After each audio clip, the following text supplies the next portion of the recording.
पुढचं आहे veg and means advances म्हणजे WMA, इथं करेक्शन करतो, हे WAA झाले, हे WMA आहे, WMA आहे. आता पहा मी ह्या डेफिनेशन इथं सांगण्याच्या अगोदर काय करतो, तुम्हाला एक सोप्या भाषेमध्ये समजावून सांगतो की WMA काय आहे. पहा नॉर्मली काय आहे, आपण मग अर्थसंकल्पीय तूट केव्हा बंद केली, 1997ला बंद केली. म्हणजे थोडक्यात आपण काय केलं, आपण सरकारला स्वतःच्या खर्चाची गरज भागविण्यासाठी सरकारने RBI कडे जाऊन त्यांना ट्रेजरी बिल इश्यू करायला सांगून जे पैसे उभे करण्याची प्रक्रिया आपण सुरू केली होती, ही प्रक्रिया आपण थांबवली 1997ला. ट्रेजरी बिल मार्केटमध्ये ठेवले, पण ट्रेजरी बिलचा वापर सरकारसाठी होणार नाही हे आपण त्या ठिकाणी सांगितलं, बरोबर आहे. आता असं जर झालं तर सरकारला पैसे मिळणार नाही, आणि भारत ही डेव्हलपिंग कंट्री आहे, आणि डेव्हलपिंग कंट्रीमध्ये सरकारला पैशांची हमेशा गरज असते. आणि जर आपण सरकारला पैसे दिले नाही तर मग सरकारनं कल्याणकारी कामं केव्हा करायची, कशी करायची, हा खूप मोठा प्रश्न आहे. मग यामुळे आपण काय केलं, 1997ला अर्थसंकल्पीय तूट ही संकल्पना बंद केली. मात्र त्याचबरोबर सरकारची तात्पुरती पैशांची गरज भागविण्यासाठी आपण काय केलं, वेज अँड मीन्स ॲडव्हान्सेस याला आपण मराठीमध्ये अग्रिमे किंवा कर्जे हा शब्द वापरतो. वेज अँड मीन्स ॲडव्हान्सेस आपण हे वापरायला सुरू केलं. आता वेज अँड मीन्स ॲडव्हान्सेस काय, सोपा कन्सेप्ट आहे. काय होईल, दरवर्षी आर्थिक वर्षाच्या सुरुवातीला रिझर्व्ह बँक ऑफ इंडिया आणि भारत सरकार किंवा रिझर्व्ह बँक ऑफ इंडिया आणि राज्य सरकार हे दोघंजण वर्षाच्या सुरुवातीला एकत्रित येतील.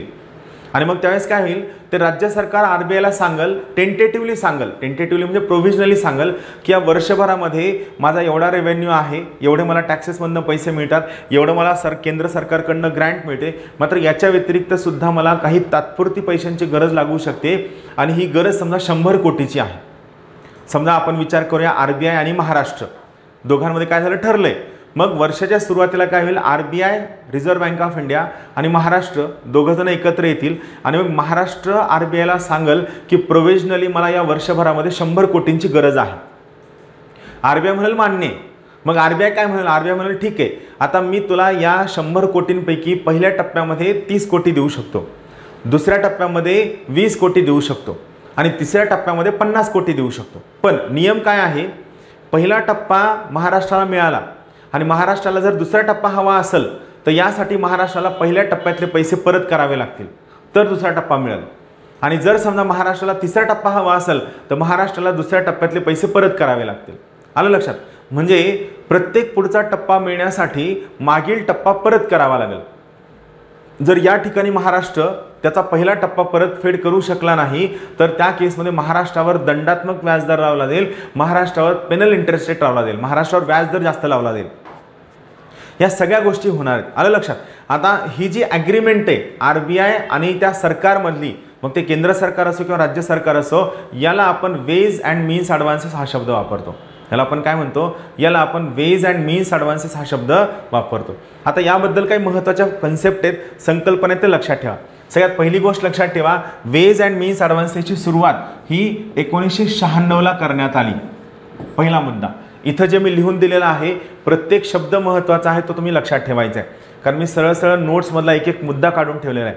मग इथं काय लक्षात ठेवायचं आहे, तर लक्षात ठेवा वेज अँड मीन्स ॲडव्हान्सेस म्हणजेच WMA हा RBIच्या क्रेडिट पॉलिसीचा भाग आहे, म्हणजे RBIच्या कर्जाच्या धोरणाचा भाग आहे. पहिला मुद्दा, WMA हा RBIच्या क्रेडिट पॉलिसीचा भाग आहे, पहिला मुद्दा.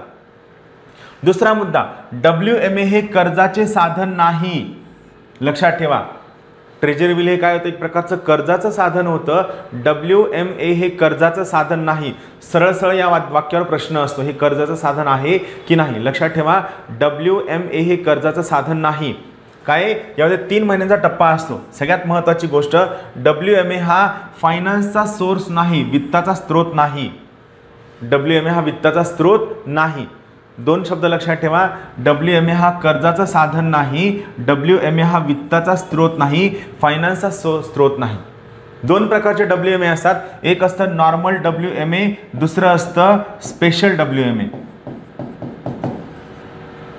नॉर्मल WMA हे क्लीन असतात. क्लीन असतात म्हणजे काय, तर नॉर्मल WMAच्या केसमध्ये सरकारला कोणत्याही प्रकारचं तारण देण्याची गरज नाही.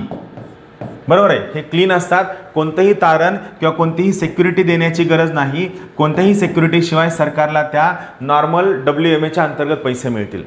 आलं लक्षात. पण या ठिकाणी दुसरं आहे स्पेशल WMA. स्पेशल WMA मध्ये लक्षात ठेवा, स्पेशल WMA मध्ये तारण लागतं. तारण काय असायला हवं? सरकारी रोखे, गव्हर्नमेंट सिक्युरिटी. गव्हर्नमेंटने इश्यू केलेले बॉन्ड्स असतील, गव्हर्नमेंटने इश्यू केलेले डिबेंचर्स असतील किंवा स्क्रिप्ट असतील, हे सगळं काय स्पेशल WMAच्या अंतर्गत वापरावं लागतं. लक्षात ठेवा, 2 प्रकारचे वेज अँड मीन्स ॲडव्हान्सेस असतात.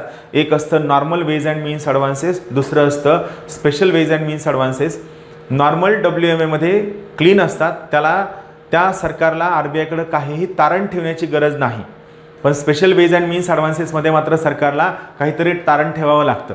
मग इथं नियम काय आहे? अगोदर नॉर्मल WMA वापरले जातात आणि जर सरकारचे नॉर्मल WMA संपले तर सरकारला मग स्पेशल WMA साठी परमिशन मिळते. म्हणजे सुरुवातीला तुम्ही RBIकडनं पैसे घेताना तुम्हाला काहीही तारण देण्याची गरज नाही. मात्र एका लेवलनंतर जेव्हा तुमचं नॉर्मल WMA संपतं आणि तुम्हाला आणखीन पैशांची गरज आहे तर अशा वेळी तुम्हाला RBIकडं काही सरकारी रोखे तारण ठेवावे लागतात आणि त्यानुसार तुम्ही पैसे उभे करू शकता. लक्षात ठेवा, WMA हे कर्जाचं साधन नाही, WMA हा वित्ताचा सोर्स नाही. फक्त काय लक्षात ठेवायचं आहे? WMA ही सरकारची तात्पुरती पैशांची गरज भागविणारी व्यवस्था आहे. सरकारचे जे टेम्पररी मिसमॅच आहे, पैशांचं टेम्पररी मिसमॅच मॅनेज करण्याची व्यवस्था आहे. आलं लक्षात. एकदा आपण फक्त 2 मिनिटात रिवाईज करूया. पहिला मुद्दा, वेज अँड मीन्स ॲडव्हान्सेस कोण देतं? RBI देतं. RBI आणि सरकारमध्ये वर्षाच्या सुरुवातीला ठरतं. पहिला मुद्दा. सुरुवात 1996ला झाली. WMA हा सरकारच्या क्रेडिट पॉलिसीचा भाग आहे. WMA हा सरकारच्या कर्जाचं साधन नाही. 3 महिन्यांचा म्हणजे 90 दिवसांचा टप्पा असतो. वित्ताचा सोर्स नाही. Normal ways and means advances हे क्लीन असतात, ज्यासाठी कोणतंही तारण द्यावं लागत नाही. सुरुवातीला तुम्हाला normal ways and means advances वापरावे लागतात. एकदा तुमचं नॉर्मल वेज अँड मीन्स ॲडव्हान्सेसची लिमिट संपली की त्यानंतर मग तुम्ही special ways and means advances वापरू शकता. त्यानंतर WMA हा सरकारचा अधिकार नाही. लक्षात ठेवा, एखाद्या सरकारला WMA द्यायचं की नाही हे कोण ठरवल? हे रिझर्व्ह बँक ऑफ इंडिया ठरवल. सगळ्यात महत्त्वाचा मुद्दा लक्षात ठेवा, WMA हा सरकारच्या अधिकारांचा भाग नाही, सरकारचं डिस्क्रिशन नाही. स्पेशल WMA हे फक्त काय आहे? सरकारची तात्पुरती पैशांची गरज भागविणारी महत्त्वाची व्यवस्था आहे. सरकारची तात्पुरती पैशांची गरज भागविणारी महत्त्वाची व्यवस्था आहे. सरकारला किती प्रमाणात वेज अँड मीन्स ॲडव्हान्सेस मिळावे, WMA मिळावं, हे कशावर ठरतं? ते ठरविण्यासाठी सरकारची 3 वर्षांची सरासरी कमाई व सरासरी खर्च काढला जातो आणि या 3 वर्षांचे ॲव्हरेज इन्कम आणि ॲव्हरेज एक्सपेंडिचर याच्या आधारावरती केंद्र सरकारचं किंवा प्रत्येक राज्य सरकारचं वेज अँड मीन्स ॲडव्हान्सेसची लिमिट ठरते. म्हणजे महाराष्ट्राची 3 वर्षातील ॲव्हरेज कमाई किती आहे आणि 3 वर्षाचा ॲव्हरेज खर्च किती आहे याच्या आधारावरती RBIकडनं महाराष्ट्राला किती रुपयांचं WMA मिळेल हे ठरतं. 3 वर्षांची सरासरी कमाई आणि 3 वर्षांचा सरासरी खर्च. महत्त्वाची गोष्ट, हा WMA हा तुम्हाला 3 टप्प्यांमध्ये मिळतो. पहिला प्रत्येक टप्पा हा किती दिवसांचा असतो? हा 90 दिवसांचा असतो. लक्षात ठेवा, WMA हा तुम्हाला 3 टप्प्यांमध्ये मिळतो. प्रत्येक टप्पा हा 90 दिवसांचा असतो, ज्यामध्ये तुम्हाला जर पुढचा टप्पा हवा असेल तर मागील टप्पा परत केलेला असावा. हा महत्त्वाचा मुद्दा आहे. तुम्हाला नेक्स्ट टप्पा हवा असेल तर तुम्ही मागील टप्पा परत केलेला असावा, ही सगळ्यात महत्त्वाची गोष्ट आहे. अदरवाईज त्या राज्यावर काय केलं जातं? दंडात्मक व्याजदर आकारला जातो. तुम्हाला पुढचा टप्पा हवा असेल तर तुम्ही मागील टप्पा परत केलेला असावा, अदरवाईज तुमच्यावरती दंडात्मक व्याजदर म्हणजे पेनल इंटरेस्ट रेट लावला जातो. सगळ्यात महत्त्वाचा मुद्दा राहील लक्षात. त्यानंतर आता समजा काय की एखाद्या सरकारची ॲव्हरेज कमाई आणि ॲव्हरेज खर्च, समजा महाराष्ट्राची ॲव्हरेज कमाई आणि ॲव्हरेज खर्च यावर महाराष्ट्राची समजा WMAची लिमिट ठरली आहे 100 कोटी. ही काय 100 करोड रुपये ही महाराष्ट्राची वेज अँड मीन्स ॲडव्हान्सेसची लिमिट आहे. बरोबर आहे. 100 कोटी महाराष्ट्राची काय आहे? वेज अँड मीन्स ॲडव्हान्सेसची लिमिट आहे. बरोबर आहे. आता जर सरकारने त्यांना घालून दिलेली WMAची लिमिट क्रॉस केली तर त्याला आपण काय म्हणतो? ओव्हरड्राफ्ट हा शब्द वापरतो. म्हणजे काय आहे? महाराष्ट्र आणि RBI दोघांमध्ये ठरले की या पूर्ण वर्षभरामध्ये मला तुम्ही 100 कोटी द्या. यासाठी RBI आली. RBIनं महाराष्ट्राची 3 वर्षांची ॲव्हरेज कमाई तपासली, 3 वर्षांचा ॲव्हरेज खर्च तपासला आणि त्यामध्ये RBIला हे मान्य झालं की हो महाराष्ट्राच्या ॲव्हरेज कमाई आणि खर्चानुसार महाराष्ट्राला 100 कोटींचं वेज अँड मीन्स ॲडव्हान्सेस मिळायला काहीच अडचण नाही आणि हे सगळं तयार झाले, सगळे त्यासाठी मान्य झाले.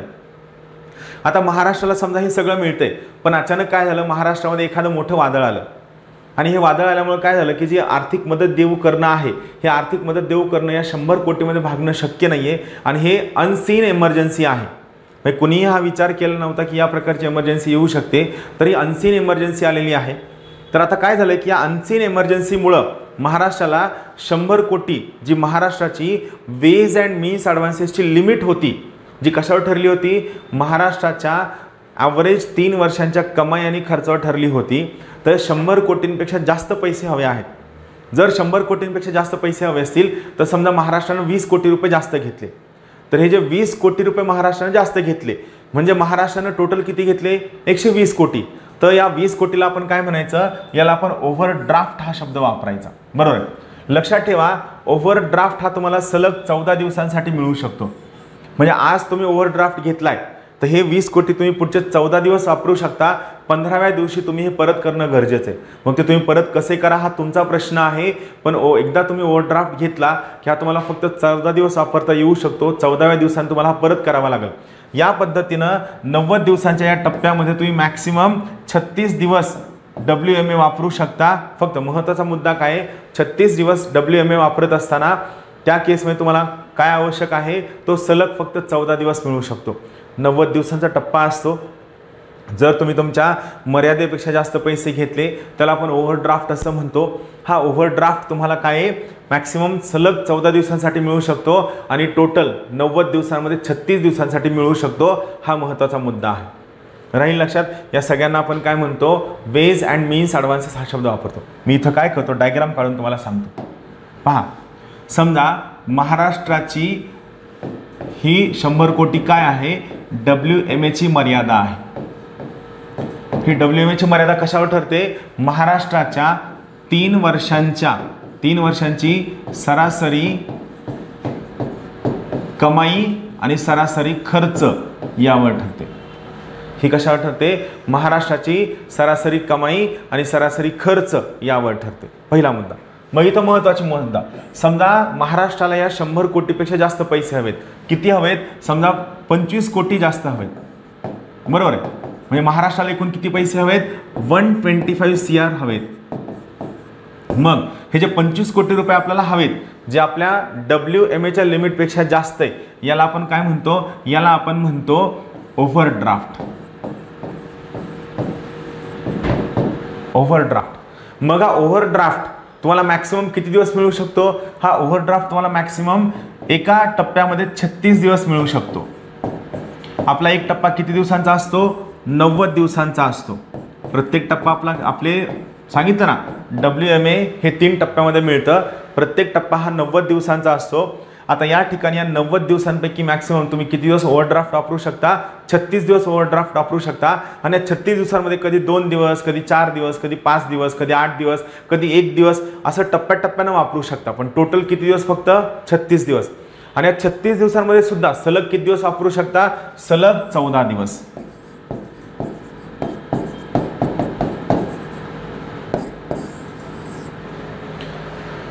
याला वेज अँड मीन्स ॲडव्हान्सेस म्हणायचं.